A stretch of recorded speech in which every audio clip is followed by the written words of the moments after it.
warahmatullahi wabarakatuh. Alhamdulillahirabbil alamin. Allahumma shalli ala sayyidina Muhammad miftahi babi rahmatillah adada ma fi ilmillah salatan wa salaman daimain bidawami mulkillah wa ala alihi wa sahbihi wa man wala amma ba'd. Kita baca sama-sama doa belajarnya. Bismillahirrahmanirrahim. Nawaitu ta'alluma wa ta'lima wa tadhakkura wa tadhkira wa naf'a wal intifa' wal ifada wal istifada wal hasana tamassuki bi kitabillah wa sunnati rasulih wa du'a ilal huda wa dalalata 'alal khair wa ibtigha wajhillah wa mardatihi wa qurbihi wa tawabihi subhanahu wa ta'ala. Amin amin ya rabbal alamin. Alhamdulillah, jazakallah khair. Kami ucapkan kepada Sohibul Bait Kak Fira beserta keluarga besarnya. Insyaallah Allah ampunkan semua dosa-dosanya, Allah kabulkan segala hajat-hajatnya dunia maupun akhirat. Allah luaskan lagi rezekinya, limpahkan rezeki yang halal, lagi barokah, lagi manfaat, serta Allah jaga seluruh sanak keluarganya, seluruh ahli keluarganya dalam pandangan dan perlindungan Allah. Amin amin ya rabbal alamin. Doa yang sama buat semua yang hadir dan insyaallah senantiasa sehat-sehat, fil khair wal lutuf wa afiyah. Yang lagi sakit insyaallah diangkat segala penyakitnya oleh Allah, dijauhkan segala bala daripada kita semua. Amin amin ya rabbal alamin. Alhamdulillah, hari ini kita akan membacakan nasihat-nasihat daripada Habib Abdullah bin Abu Bakar Sakran atau Imam Abdullah Al-Aidrus. Imam Abdullah Al-Aidrus punya banyak nasihat yang dirangkum di dalam kitab Syara'iniyah, yang nasihat-nasihat beliau kalau kita mendengarnya apalagi kita amalkan, insyaallah manfaat buat kita. Gak cuma di dunia tapi insyaallah sampai akhirat nanti bisa menolong kita. Nasihat beliau yang pertama itu adalah peraslah tubuhmu dengan bermujahadah dalam ibadah agar kamu menghasilkan darinya minyak wangi murni. Jadi maksudnya apa? Kita disuruh bermujahadah dalam beribadah kepada Allah sampai gak ada yang namanya lagi kata lelah. Sampai kita bermujahadah sungguh-sungguh karena Allah. Bermujahadah gak kenal lelah, gak kenal waktu. Setiap saat yang kita lakukan senantiasa hanya mendekatkan diri kepada Allah hingga kita menemukan akhir hasil daripada mujahadah kita adalah hasil yang terbaik yang kelak akan menolong kita di hari akhirat, yang kelak akan menentukan di mana letak atau posisi kita, surga atau neraka. Kalau kita bersungguh-sungguh bermujahadah di dunia, insyaallah akhirat nanti Allah tolong kita, Allah bantu kita, Allah letakkan kita di surganya Allah bersama Rasulullah sallallahu alaihi wasallam. Amin amin ya rabbal alamin. Kemudian daripada nasihat beliau, seorang hamba tidak mencapai penghambaan kepada Allah kecuali ia tidak mengucapkan segala sesuatu melainkan yang diizinkan oleh Allah.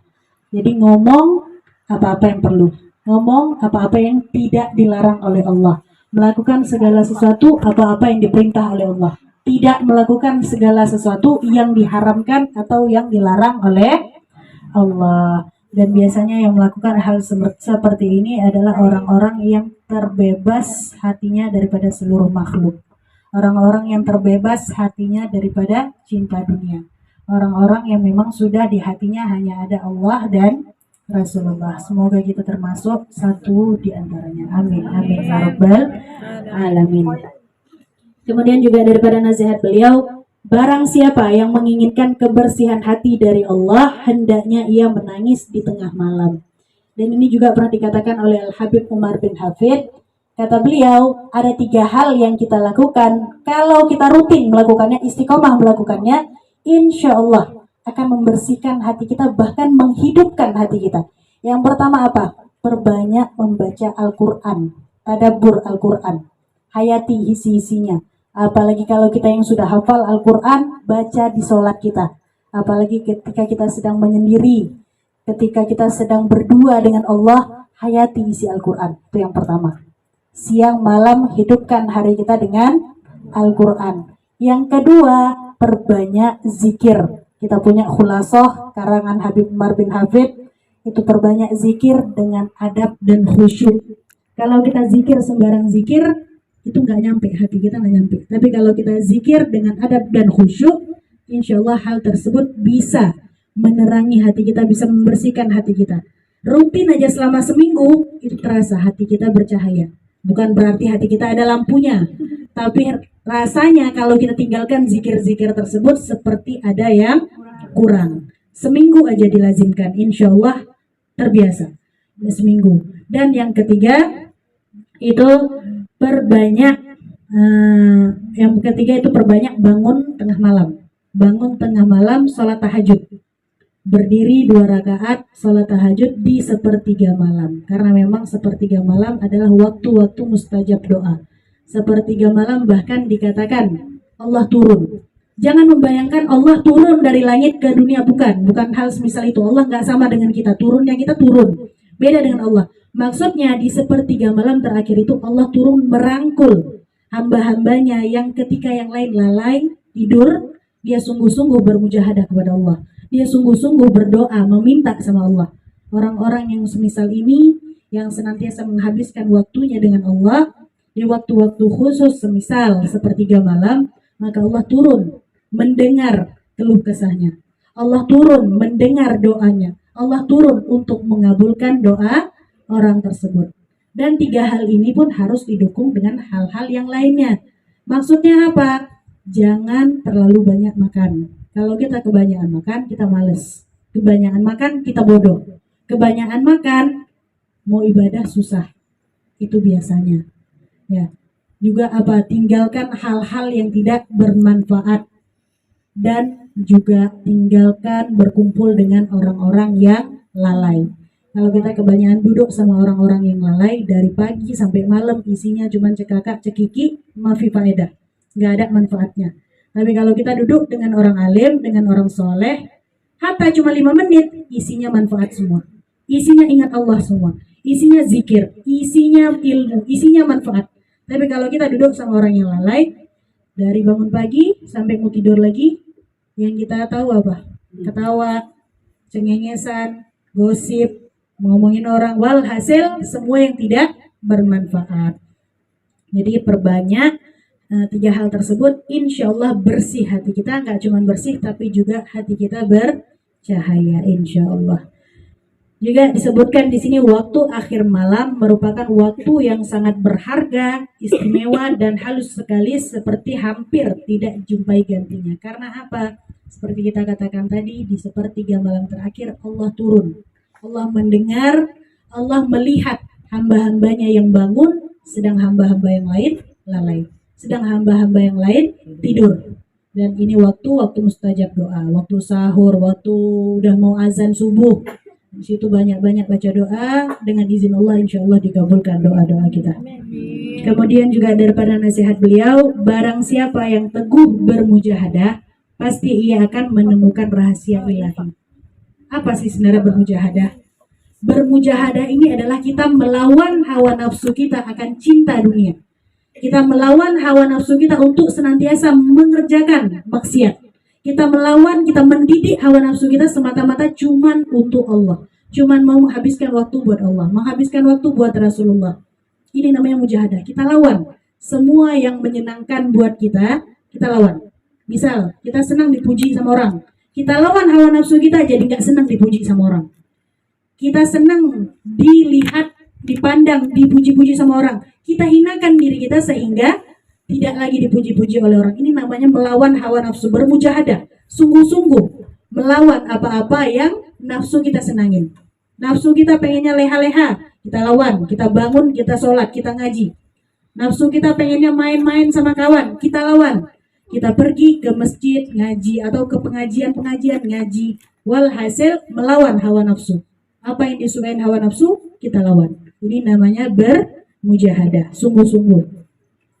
Juga daripada nasihat beliau, inti segala perbendaharaan anugerah Allah terletak pada kesungguhan bermujahadah. Di orang-orang yang bersungguh-sungguh, orang-orang yang serius, orang-orang yang siddiq, yang benar-benar tidak akan kecewa. Allah yang menjamin. Siapa yang sungguh-sungguh datang kepada Allah, Allah akan datang kepada dia. Di hari Jumat yang lalu kita katakan ada orang yang datang kepada Allah hanya 1 hasta, ujung jari sampai siku, Allah datang kepada dia 1 depa. Dari ujung jari kanan sampai ujung jari kiri yang dibentangkan. Ada orang yang datang ke Allah berjalan, Allah datang kepada dia berlari. Dia Allah tidak akan pernah mengecewakan hambanya yang sungguh-sungguh datang kepada Allah. Juga termasuk daripada nasihat beliau, Membagi waktu untuk ibadah merupakan dasar utama, bahkan permata abadi yang tidak bisa ditemukan dalam sumber kekayaan alam duniawi maupun ukhrawi, kecuali bagi seorang yang telah diberi taufik oleh Allah. Ini cuma orang-orang yang dikasih taufik sama Allah yang bisa membagi waktunya buat Allah, buat manusia, buat kerja, buat hidup, semuanya dibagi waktunya sedemikian rupa. Ini cuma orang-orang yang dikasih taufik sama Allah. Seringnya kita lalai. Kebanyakan waktu kita habiskan buat dunia. Buat Allah cuman seperberapanya. Ya. Misal ada 8, 1/8 mungkin, wallahu alam. Ada orang-orang yang beruntung di antara kita yang dikasih taufik sama Allah yang mampu membagi waktunya sepersekian buat Allah, sepersekian buat dunia. Bahkan mungkin melebihkan waktu buat Allah itu lebih banyak daripada waktu buat dunia. Wallahu alam. Juga dari nasihat beliau, waktu yang paling banyak curahan rahmatnya adalah antara zuhur dan asar. Antara sebelum subuh sampai subuh. Antara subuh setelahnya. Sebelum maghrib sampai maghrib dan setelah maghrib. Ini adalah waktu-waktu mustajab. Kalau orang-orang yang paham, biasanya waktu-waktu semisal ini nggak pengen diganggu. Dan juga adab dari orang-orang yang beradab, orang-orang yang paham, tidak akan bertamu ke rumah orang lain di jam-jam tersebut. Biasanya kalau orang-orang yang berilmu itu misal sebelum maghrib sampai isya, mereka udah duduk di sajadahnya. Datang kita orang yang nggak paham bertamu. Ini mengganggu karena mereka waktu-waktu semisal itu dipakai buat bermujahadah sama Allah, buat beribadah kepada Allah, buat sungguh-sungguh menampakkan cintanya sama Allah, menghabiskan waktunya di waktu-waktu mustajab hanya untuk Allah. Kita datang nggak tahu, nggak paham, mengganggu waktu orang-orang tersebut. Mereka mau bilang janganlah datang jam segini, nggak enak. Kita udah datang, udah dapat rumah, diusir, nggak enak. Tapi sesungguhnya orang-orang yang datang jam segitu itu sungguh mengganggu. Waktu-waktu orang ingin menghabiskan waktunya berdua cuman buat Allah, cuman sama Allah. Jadi harus paham waktu-waktu semisal ini jangan diganggu orang, karena memang ini waktu-waktu untuk kita mendekatkan diri sama Allah. Ya, perbanyak manfaatkan waktu. Juga daripada nasihatnya beliau, segala kebaikan dan dasar utama setiap pangkat dan keberkahan terletak pada banyaknya mengingat alam kubur, kematian dan orang-orang yang telah mati. Memang pun sabda Rasulullah, orang yang cerdas itu adalah orang yang mempersiapkan kematiannya. Orang yang banyak mengingat kematian. Semisal kita sekarang ada di Indonesia, kita mau pindah ke luar negeri, yang kita tahu mungkin di sana ada makanan-makanan yang kita suka, tapi nggak ada. Yang kita buat apa? Kita akan mempersiapkan. Oh, di sana nggak ada ini, saya akan bawa ini. Oh, di sana tidak ada begini, saya akan bawa ini. Oh, di sana dingin, saya akan bawa jaket. Kita persiapkan. Kenapa? Kita tahu di sana tidak ada. Nah, ini kita mau mati, kita nanti masuk ke alam akhirat, itu juga. Orang yang cerdas mempersiapkan. Oh, saya kalau mau masuk surga, saya harus persiapkan. Saya di dunia harus baik-baik. Saya di dunia sholat jangan tinggal. Saya di dunia ngaji jangan tinggal. Saya di dunia kalau bisa bersedekah. Supaya apa? Mempersiapkan diri kita nanti di alam akhirat ada penolong kita. Ada yang menyelamatkan kita. Ada yang membantu kita. Ada yang membentengi kita. Ini orang-orang yang cerdas. Orang-orang yang cerdas akan mempersiapkan kematiannya. Enggak ingat umur. Oh, saya nanti aja pas sudah tua baru mempersiapkan, rajin ke pengajian, rajin sholatnya nggak bolong-bolong lagi. Belum tentu. Sering kita ulang-ulang, belum tentu umur kita sampai tua. Mungkin muda, ada yang pulang kecelakaan meninggal, wallahu alam. Ada yang sakit meninggal, wallahu alam. Walhasil, persiapkan kematian kita sedini mungkin. Bukan dini, tapi sekarang mungkin.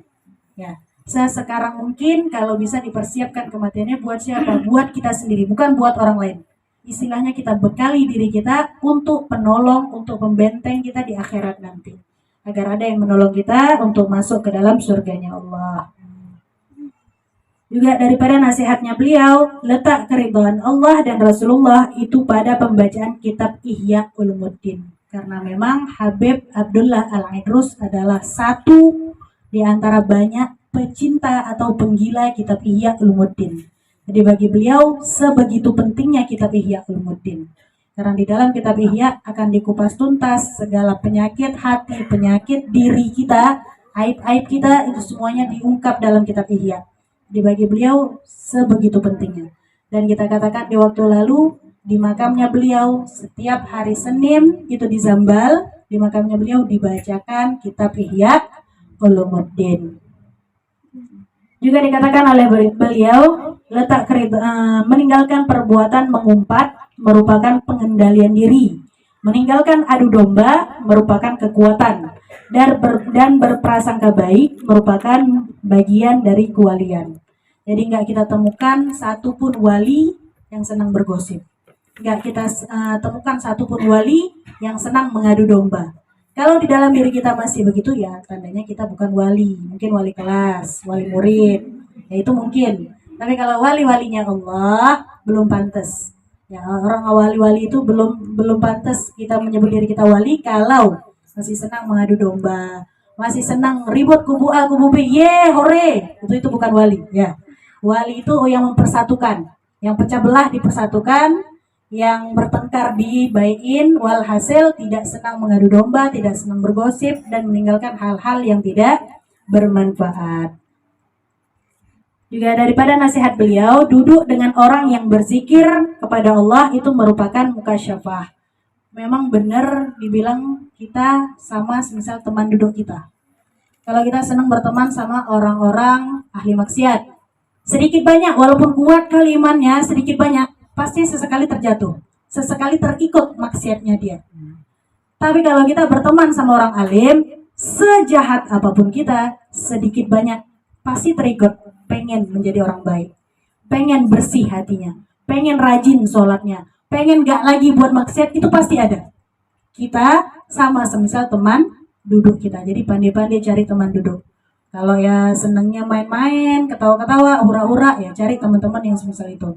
Tapi kalau senangnya ingat akhirat, dapat cintanya Rasul, dapat cintanya Allah, duduk sama orang-orang yang senantiasa mengingatkan kita akan kebaikan, mengingatkan kita untuk senantiasa dekat sama Allah dan Rasulullah. Juga seluruh kebaikan terletak pada diam diri. Kita sering dengar diam itu emas. Diam itu emas. Jadi banyak orang itu kadang banyak ngomong tapi tong kosong nyaring bunyinya. Biasanya orang yang diam itu diam-diam menghanyutkan. Lebih berbahaya orang yang banyak ngomong ini, ngomong bla bla bla, pengen terlihat pintar di depan orang lain, pengen terlihat dia lebih.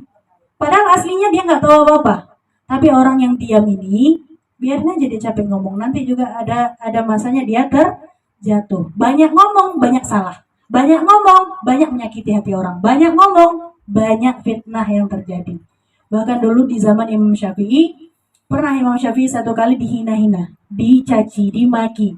Sama Imam Syafi'i, diam aja. Muridnya nanya, ya Imam, kok antum kenapa? Dijelek-jelekin orang, dihina orang, diremehkan orang, dicaci maki orang, kok diam? Kata Imam Syafi'i, kalau saya menjawab, apa bedanya saya dengan dia? Dia ngomong panjang kali lebar menjelek-jelekkan saya, menghina saya, itu justru menampakkan kejelekan dirinya. Kalau saya menjawab, saya membalas, sama hinanya saya dengan dia.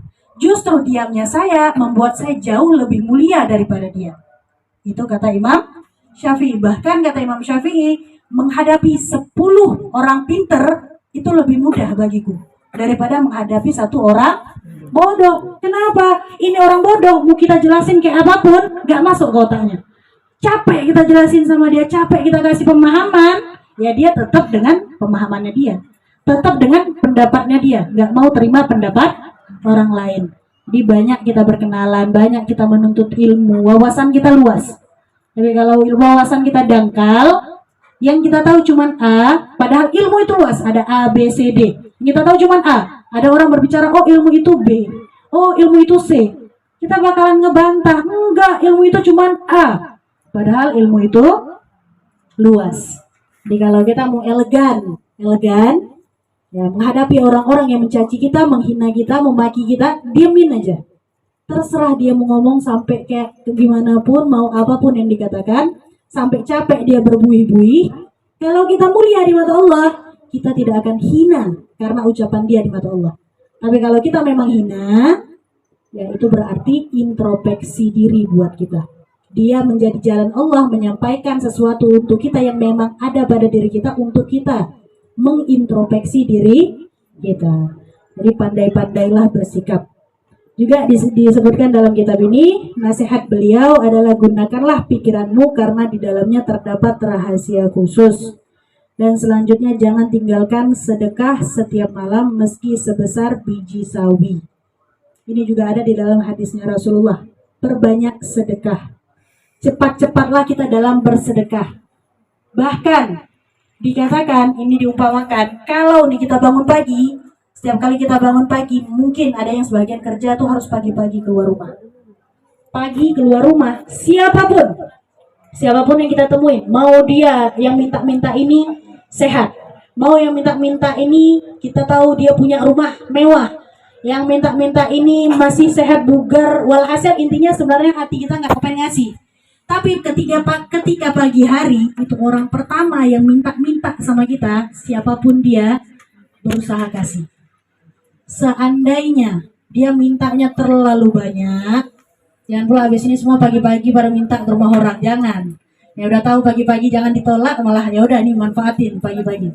Walhasil dia mintanya misalnya banyak, kasih semampu kita. Gak ikhlas kasih banyak, kasih semampu kita. Kenapa? Di pagi hari malaikat mendoakan keberkahan harta buat orang-orang yang bersedekah. Dan malaikat mendoakan orang tersebut menjadi orang yang susah ketika dia tidak mengeluarkan hartanya. Ya, dulu pernah ada satu kisah, yang sedekah ini memang menolak bala. Sedekah ini menolak bala. Jadi seandainya Allah menentukan takdir kita nih hari ini dikasih bala sama Allah, akibat kita bersedekah daripada kita bersedekah di pagi hari tersebut, Allah tunda balanya di hari yang dia tidak bersedekah. Nah, misal kita hari ini harusnya dapat bala nih, tapi karena pagi ini kita bersedekah, balanya tertunda. Jadi bayangkan kalau setiap hari kita bersedekah, artinya apa? Balanya tidak jadi datang kepada kita. Karena memang sedekah mengabulkan hajat, sedekah juga menolak bala. Jadi pernah dulu zaman dahulu, ada satu orang, dia ini ketika mendengar hadisnya Rasulullah untuk rajin-rajin bersedekah, secepat-cepatnya bersedekah, dia senantiasa melakukan. Setiap pagi bangun sedekah. Sampai pernah satu kali, ketika dia terbangun di pagi hari, orang pertama yang dijumpai untuk dia kasih sedekah, itu adalah seorang maling. Dia paham ini maling, tapi karena dia ikhlas, dia tetap ngasih. Saya nggak peduli ini mau maling atau enggak. Kata Rasulullah, perbanyak sedekah di pagi hari. Perbanyak sedekah, percepat sedekah, cepat-cepat sedekah. Jadi dia nggak peduli ini maling atau enggak, dia kasih. Besoknya dia gitu lagi, bangun pagi yang dia jumpain orang kaya raya yang rumahnya 10 kali lipat lebih bagus dari dia. Nggak peduli dia ini mau orang kaya raya, mau orang menteri, jabatan apa gimana segala macam, tetap dia mau sedekah. Besok harinya lagi, di subuh-subuh yang dia dapetin, minta maaf PSK, yang mungkin baru selesai tugas dinas PSK. Walhasil dia tahu, tapi dia nggak peduli. Kata Rasulullah, perbanyak sedekah. Dia sedekah. Tapi dia ikhlas. Akibat dari keikhlasannya dia ini, orang pertama tadi itu kan maling. Orang pertama maling. Dia ketika diberikan sedekah, dia sadar, ya Allah, selama ini aku mencuri rumah orang. Aku mencari uang, rezeki untuk keluargaku dengan cara yang tidak halal. Tapi Engkau ya Allah dengan kemurahan-Mu ya Allah, Engkau mengirimkan seseorang untuk memberikan sedekah kepadaku, memberikan uang, memberikan rezeki kepadaku ya Allah. Berubah. Besoknya gak mau maling lagi. Orang yang kedua, si kaya ini tadi, tapi kikir, pelit. Sadar ya Allah, aku kaya, lebih kaya, jauh lebih kaya daripada orang yang memberikanku sedekah ini ya Allah. Aku punya uang melimpah, tapi selama ini tidak aku gunakan untuk hal kebaikan. Berkat daripada orang yang si miskin ini tadi yang ikhlas sedekah, dia baru akhirnya tersadar, ya Allah, mulai besok akan aku gunakan hartaku untuk jalan kebaikan. Sadar. Dan orang yang ketiga, PSK itu tadi, dia sadar selama ini, ya Allah, aku sudah jahat kepadamu, aku sudah berzina, aku melakukan hal yang tidak baik. Aku mendapatkan rezeki dengan cara yang tidak halal, dengan cara yang haram. Tapi Engkau masih berbaik hati kepadaku ya Allah. Engkau berikan aku rezeki melalui orang yang miskin, yang bukan siapa-siapa. Sadar, malu, akhirnya dia pun insaf. Jadi memang sedekah itu kalau sesuai dengan targetnya baik. Tapi kalau tidak sesuai dengan target yang mendapatkannya pun, asal kita ikhlas, itu akan ada hikmahnya. Entah kita merubah orang yang tadi mendapatkan sedekah tersebut, walhasil tidak ada kerugian di dalam sedekah. Bahkan sedekah akan menolong kita nanti di hari akhirat. Ya, harta kita yang banyak selama ini yang tidak kita gunakan di jalan Allah, itu nanti di akhirat akan nangis. Aku selama di dunia dipakai buat hura-hura. Aku selama di dunia dipakai buat shopping. Aku selama di dunia dipakai buat menyenangkan nafsu tuanku saja. Tapi tidak pernah sekalipun aku digunakan untuk menolong orang lain. Tidak pernah sekalipun aku digunakan untuk membantu orang lain. Jadi harta kita yang kita keluarkan yang sedikit itu buat orang lain, itu yang lebih bermanfaat, dan itu seril-rilnya, sesungguh-sungguhnya harta yang akan membantu kita di hari akhirat. Juga pernah ada satu kisah, seorang bapak punya tanah. Jadi punya tanah luas, punya anak 3. Ini bapak rajin sedekah. Anaknya yang satu nurun, yang 2 anaknya bandel dan pelit. Nanya ke bapaknya, Pak, kita ini kan orang susah. Bapak cuma punya tanah sama kebun. Itu kenapa setiap saat bapak kasih orang? Kenapa setiap saat bapak sedekahkan? Kapan kita mau untung? Kapan kita mau banyak duit? Kapan kita mau kaya kalau bapak selalu sedekah? Kata si anaknya yang 2 ini. Kata bapaknya apa? Ini hobi-hobi saya. Ini kesukaan-kesukaan saya. Uang saya.